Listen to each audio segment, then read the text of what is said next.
Assalamualaikum warahmatullahi wabarakatuh.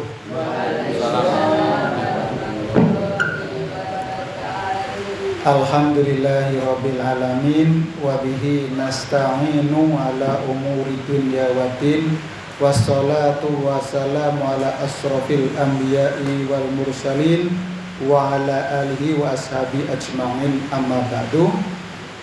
Alhamdulillah hujan rintik-rintik, airnya bergelombang, malam-malam satu ngaji, insya Allah dapat berkah. Amin. Salam serta salam kita aturkan dumateng ngarsanipun Kanjeng Nabi Muhammad sallallahu alaihi wasallam yang kita tunggu syafaatnya kelak di yaumil qiyamah nanti. Semoga amal-amal kita cukup kangge sangu, dan kalau tidak cukup nanti akan diberi syafaat Kanjeng Nabi Muhammad sallallahu alaihi wasallam.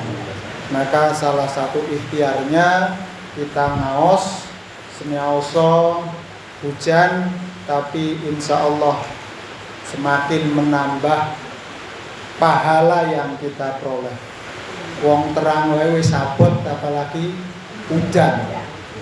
Mestinya luwih abot dan luwih berbobot pahala yang kita peroleh itu.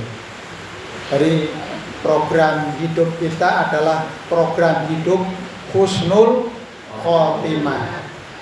Menuju ke husnul khotimah harus kita siapkan. Jadi kita sudah melaksanakan kurikulum kehidupan kita. Kalau di dalam sekolah mungkin dengan Bapak Ibu guru tentu biasa terkait dengan kurikulum.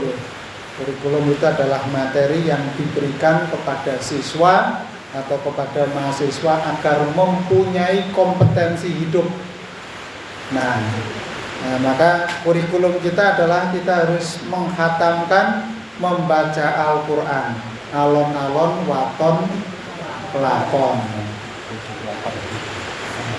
Alon-alon tapi mesti masuk suwarga.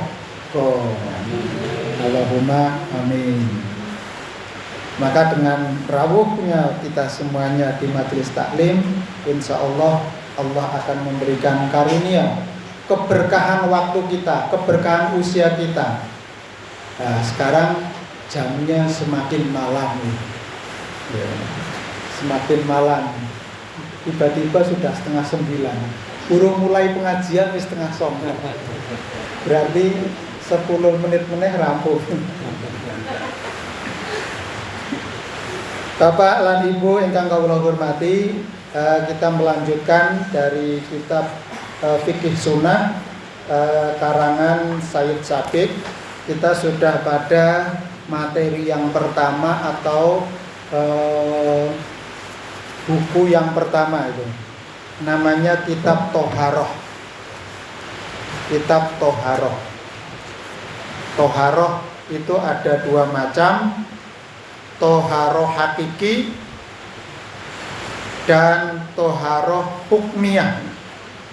Jadi toharoh hakiki itu adalah bersuci menggunakan air.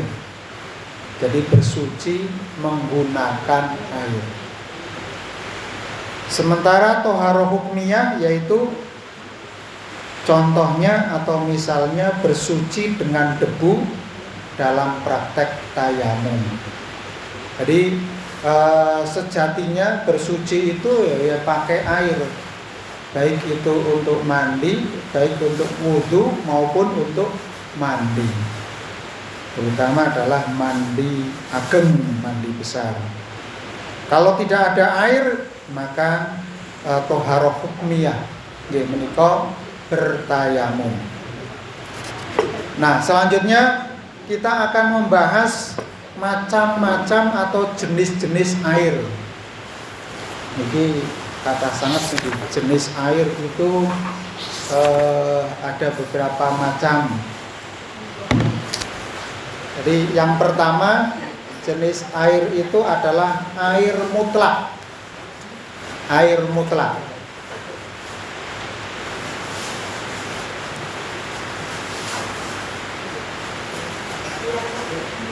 Hukum air mutlak itu tohur. Jadi hukumnya itu adalah tohur, yakni suci dan mensucikan. Kados air hujan, air es, air embun itu suci mensucikan. Air mutlak itu suci pada zatnya dan dapat mensucikan benda lain. Jadi air hujan, air es, air embun itu bisa mensucikan yang lain. Nah, ini adalah air mutlak. Yang pertama itu kelompok air hujan, air es, air embun.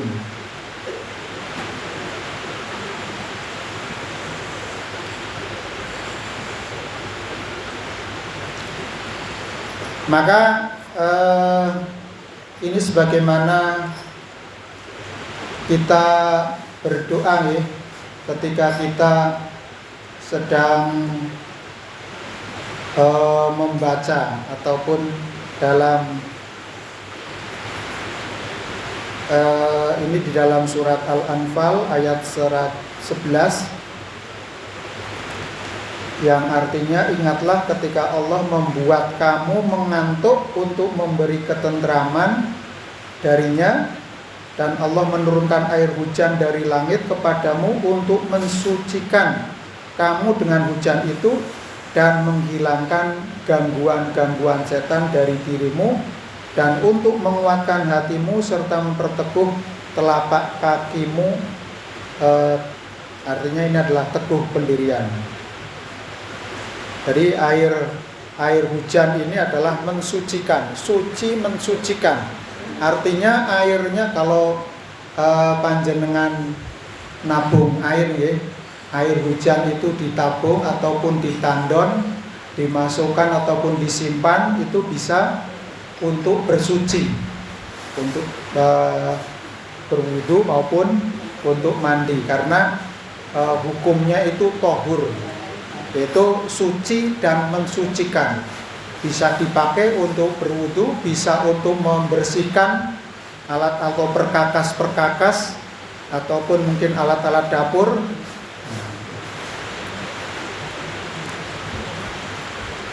Nah, ini adalah air hujan, air es, dan air embun.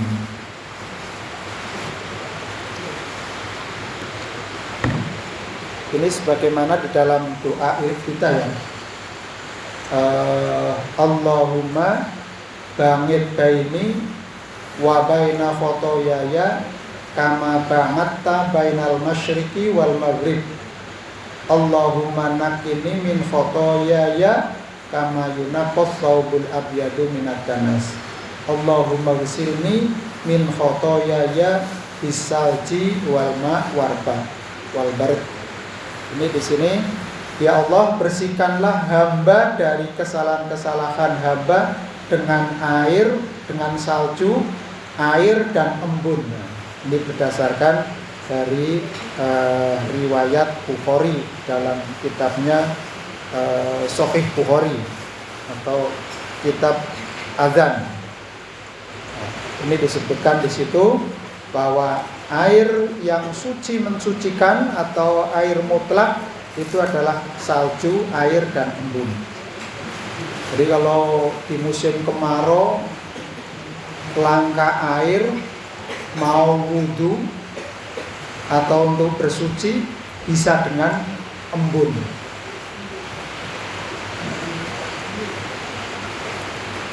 Yang kedua termasuk air mutlak, yaitu air laut.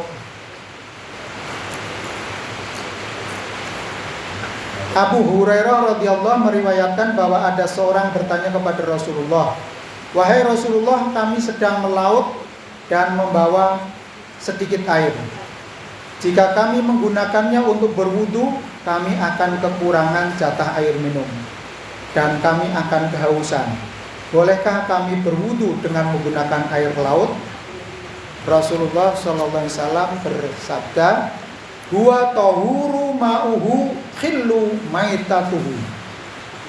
Air laut itu suci dan mensucikan. Segala bangkai air laut itu halal. Ini jelas ya. Jadi kalau panjenengan piknik ke tengah laut, badhe sholat, nggak usah tayamum karena sing di atas di bawah kita adalah air laut. Bisa nyaruk untuk berwudu.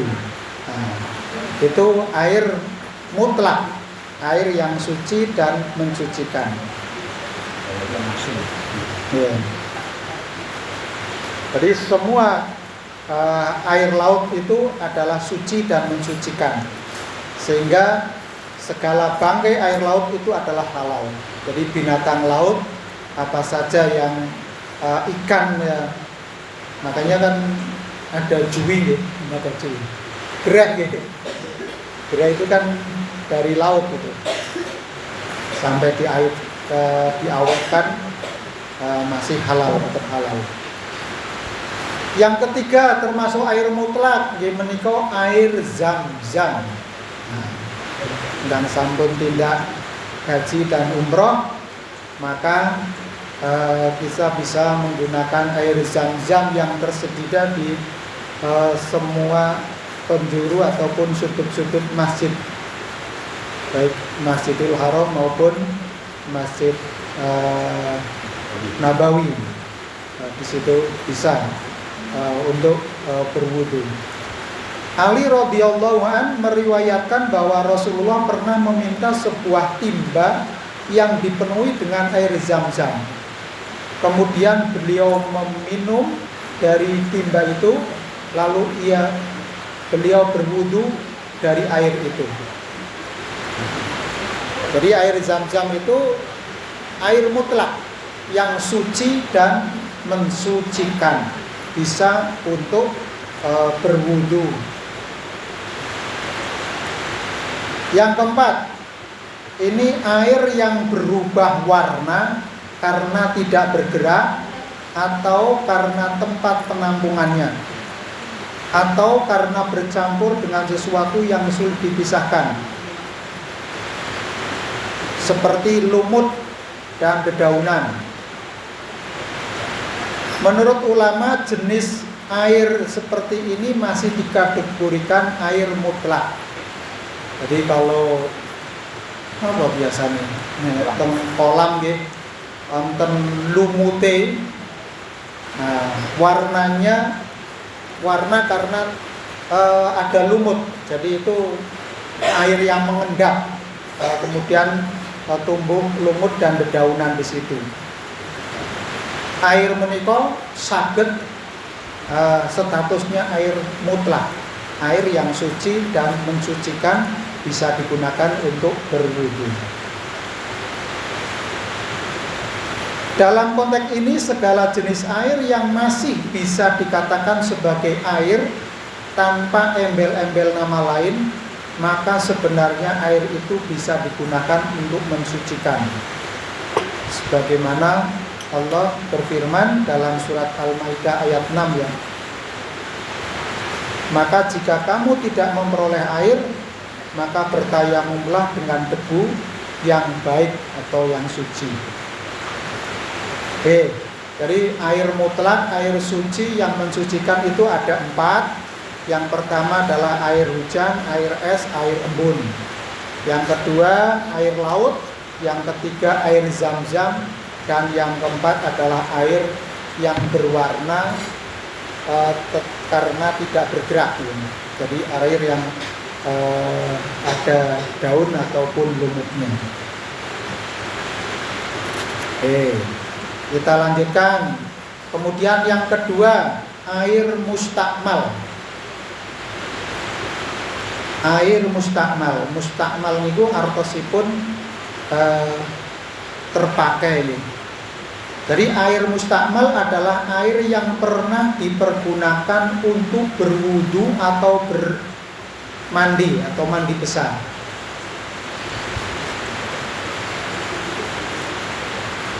Contohnya biasanya sering air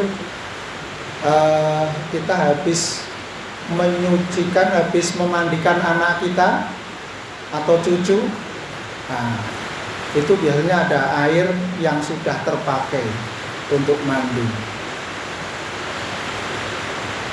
Nah, hukum air ini, air mustakmal yang sudah dipakai untuk berwudu atau mandi besar, hukum air itu tohur, suci dan mensucikan, seperti air mutlak. Hal ini karena pada mulanya air tersebut memang suci dan mensucikan. Tidak ada dalil yang menyatakan bahwa air mustakmal berubah dari kondisi asal, yaitu tohur. Rubayyi binti Muawiz meriwayatkan bahwa Rasulullah mengusap kepalanya dengan air wudhu yang tersisa di tangan beliau. Dalam riwayat Abu Dawud, Rasulullah SAW mengusap kepalanya dengan sisa air yang masih di tangannya. Jadi apa yang ada di sini ini diusap kembali, itu adalah air mustakmal yang masih suci dan mensucikan. Abu Hurairah radhiyallahu meriwayatkan bahwa ia bertemu dengan Rasulullah di salah satu lorong di Madinah. Ketika itu ia sedang junub. Ia menghindari Rasulullah, kemudian mandi besar, lalu mendatangi Rasulullah. Beliau berkata kepada Abu Hurairah, "Kamu pergi kemana, wahai Abu Hurairah?" Abu Hurairah menjawab, "Saya junub dan saya tidak mau berkumpul dengan engkau dalam kondisi tidak suci." Rasulullah berkata, "Maha suci Allah, sungguh orang mukmin itu tidak najis." Nah, hadis di atas menegaskan bahwa seorang mukmin tidak najis. Karenanya ia tidak akan membuat air menjadi tidak suci hanya dengan menyentuh atau memakainya, berwudu atau mandi besar. Pertemuan sesuatu yang suci dengan sesuatu yang suci tidaklah memberikan dampak apapun. Dari Ibnu Munzir menceritakan para ulama seperti Ali, Ibnu Umar, Abu Umamah, Atta, Hasan, Makhul, dan Imam Nakhoi mengatakan bahwa orang yang lupa untuk mengusap kepalanya, kemudian ia ingat dan masih ada sisa air di janggutnya, ia bisa mengusap kepalanya dengan air itu. Jadi wudu dereng rampung, wis ninggal ke lah. Pas perjalanan ingat tadi belum mengusap kepala, maka sisa air yang melekat di sebagian di tubuh kita itu bisa diusapkan, dipakai untuk menyempurnakan anggota wudu yang belum terbasuh. Hal ini membuktikan bahwa para ulama berpendapat bahwa air mustakmal bisa mensucikan, dan ini juga penulis buku ini atau Said Sabiq ini juga sependapat dengan pendapat ini.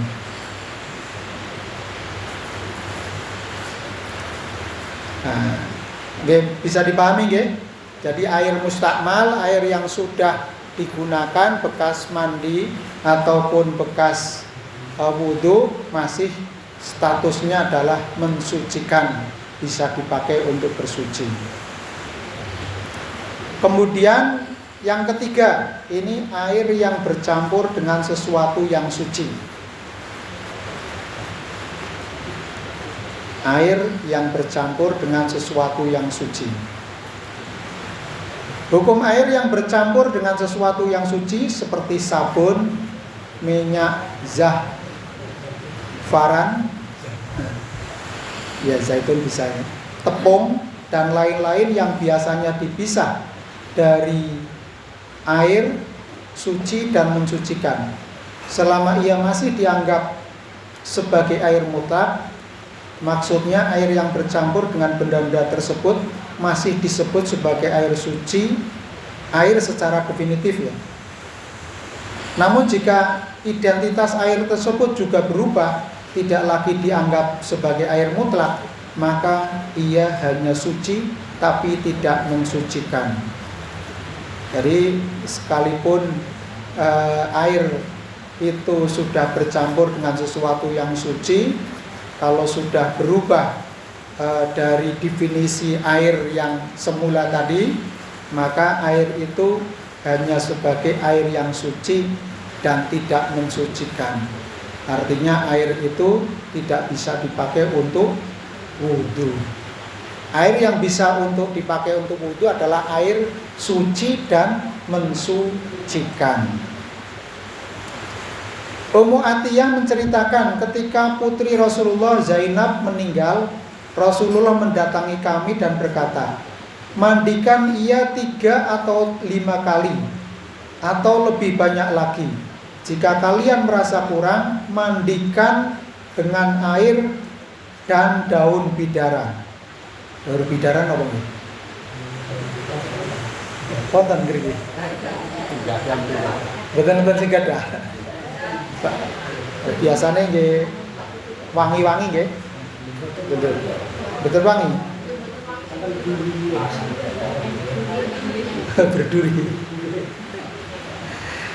Untuk siraman yang terakhir, pakailah kapur atau bahan yang sejenis dengan kapur.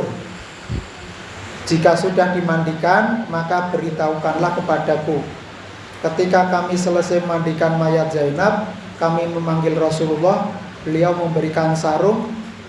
Beliau sembari berkata, pakaikan sarung ini kepadanya. Oleh karena itu, mayat tidak akan dimandikan kecuali dengan air yang layak untuk dimandikan kepada orang yang masih hidup. Jadi tidak boleh memandikan mayat dengan sesuatu yang tidak biasa dipakai oleh orang yang masih hidup.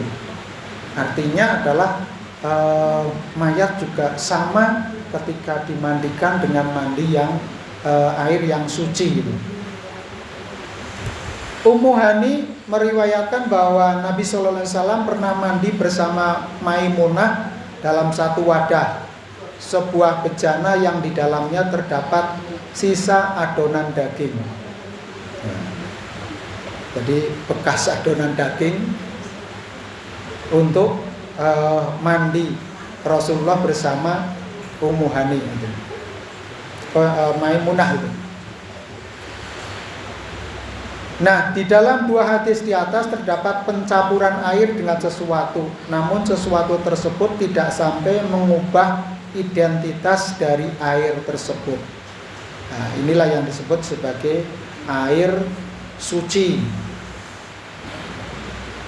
Yang keempat, ini dari air ya, jenis air yang terkena najis.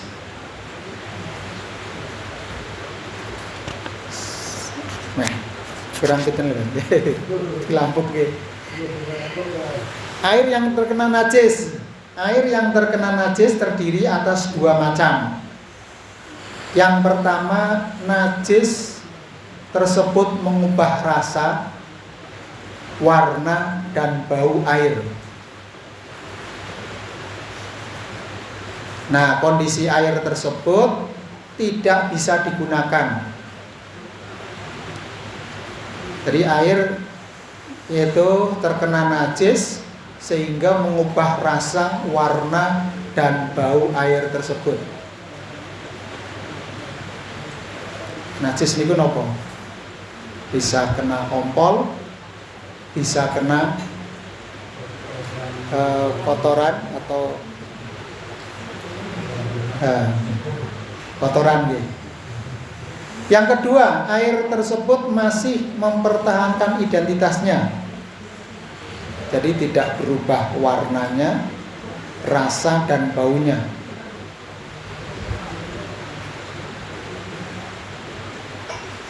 Jika begitu, maka air ini suci dan mensucikan. baik jumlahnya air tersebut sedikit maupun banyak. Nah, ini berdasarkan hadis yang diceritakan oleh Abu Hurairah. Ia berkata, seorang Arab Badui berdiri dan kencing di masjid. Orang-orang bangkit dan ingin menghajarnya. Pengen ngantemi. Oh, masjid di PPC. Tetapi Rasulullah berkata, da'uhu wa ariku ala baulihi sijlan min ma'in.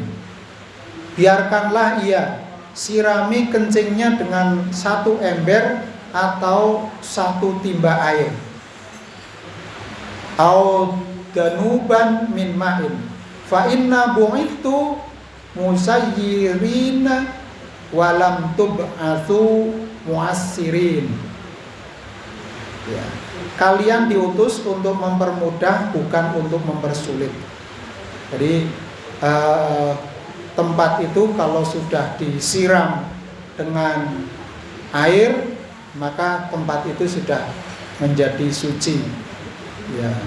Maksudnya dulu berpasir. Karena masjidnya dulu adalah tidak seperti ini ya. Kalau sekarang tipis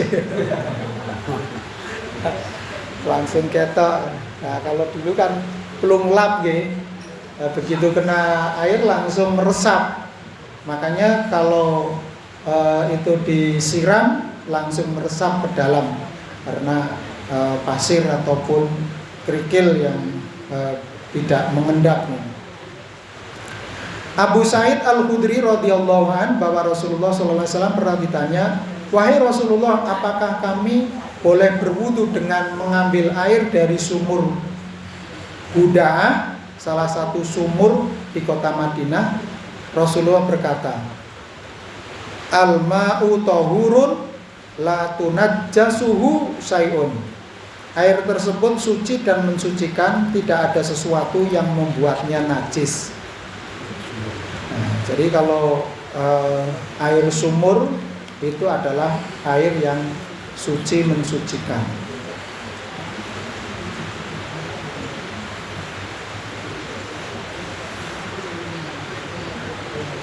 Adapun hadis yang menceritakan Abdullah bin Umar, Rasulullah bersabda, idza kanal ma'u qollataini lam yahmil khobsta. Jika air sudah mencapai 2 kolah, maka ia tidak akan menanggung najis. Yaitu kalau 2 kolah, katakanlah mungkin kejatuhan nopo, pipis cecak nopo, tekek nopo apa. Jadi nggak najis karena jumlahnya itu jauh lebih banyak. Kemudian yang kelima itu sisa air minum. Jenis air, sisa air minum.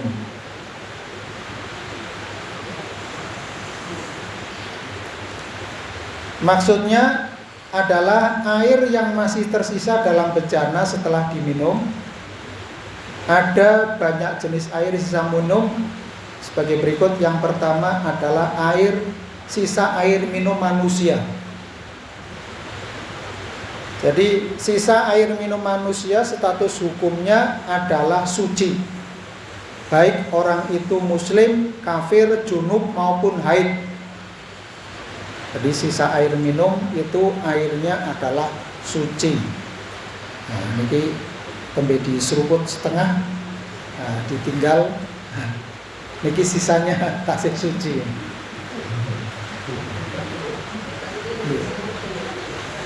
Baik itu yang minum adalah orang yang muslim, orang kafir, orang yang sedang junub atau orang yang sedang haid. Yang kedua, sisa air minum binatang yang boleh dimakan.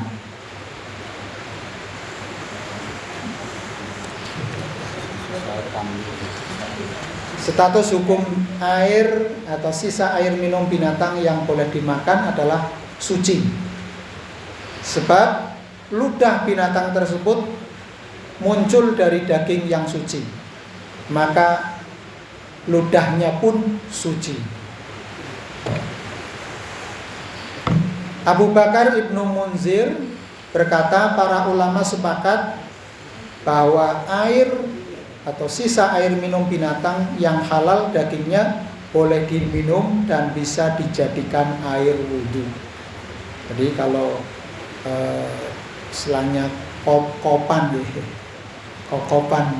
air dari sisa binatang yang boleh dimakan, apa biasanya? Manuk, ayam,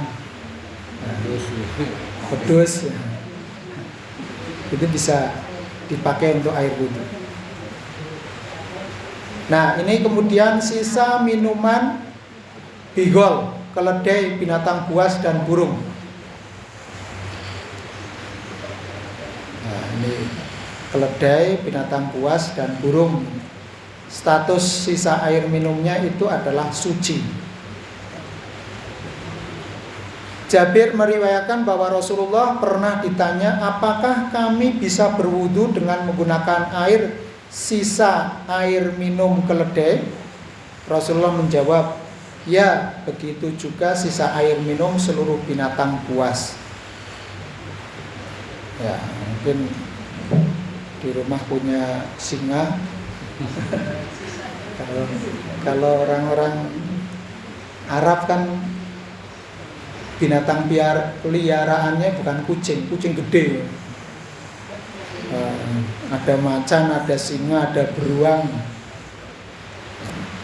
Ini sisa air minumnya itu masih suci.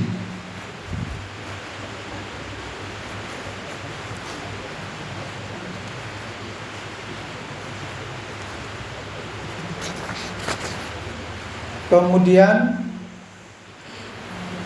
air minum atau sisa air minum kucing.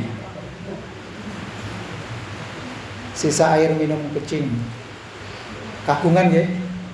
Munjuk ya mbak kucingnya. Betul nyepake, golek dhewe. Nggih. Dicepake nggih. Nah, nek pas langka air, sisa air minum kucing ini juga status hukumnya itu air suci. Dalam sebuah hadis diceritakan bahwa Kabsyah bin Ka'ab yang menjadi pelayan Abu Qatadah didatangi oleh Abu Qatadah. Kabsyah menyiapkan air untuk berwudu untuknya. Tiba-tiba ada seekor kucing minum air tersebut. Kata Kabsyah, setelah itu ia Abu Qatadah memberikan air itu kepadaku agar aku meminumnya. Ia melihatku meminum air itu. Abu Qatadah berkata, kamu heran mengapa aku menyuruhmu meminumnya? Aku berkata, iya. Abu Qatadah berkata, sesungguhnya Rasulullah SAW pernah berkata, innaha laisat binajasin, innama hiya minat tawafina alaikum wat tawafat. Kucing itu tidak najis. Ia termasuk binatang yang berkeliaran di antara kalian. Jadi ini sabda Rasulullah bahwa kucing itu tidak najis, termasuk bekas sisa air minumnya, bisa dipakai. Kalau tidak ada air ya untuk berwudu. Terakhir, seterencang sama pasir. Sisa air minum anjing atau babi dan babi. Status hukum sisa air minum anjing dan babi adalah najis dan harus dijauhkan. Abu Hurairah radhiyallahu meriwayatkan bahwa Rasulullah SAW bersabda, "Idza syaribal kalbu fi ina'i ahadikum falyaghsilhu sab'an." Jika ada seekor anjing minum dari tempat minum salah seorang di antara kalian, maka hendaklah ia mencucinya sebanyak 7 kali. Di dalam hadis lain Rasulullah bersabda, "Tahuru ina'i ahadikum idza walagha fihil kalbu ayyaghsilahu sab'a marratin ulahunna biturabi." Tempat minum kalian akan suci jika ada anjing yang minum darinya. Maka kalian mencucinya 7 kali, dan basuhan yang pertama harus dicampur dengan tanah. Jadi 7 kali, salah satunya dengan tanah. Di pertama itu digosok. Napa kalau tanah nek riyen ngangge awu nggih. Abu gosok, bukan abu bakarnya. Abu gosok. Nah, nanti sisanya yang keenam adalah dengan air. Ini sudah menjadi tempat yang suci. Adapun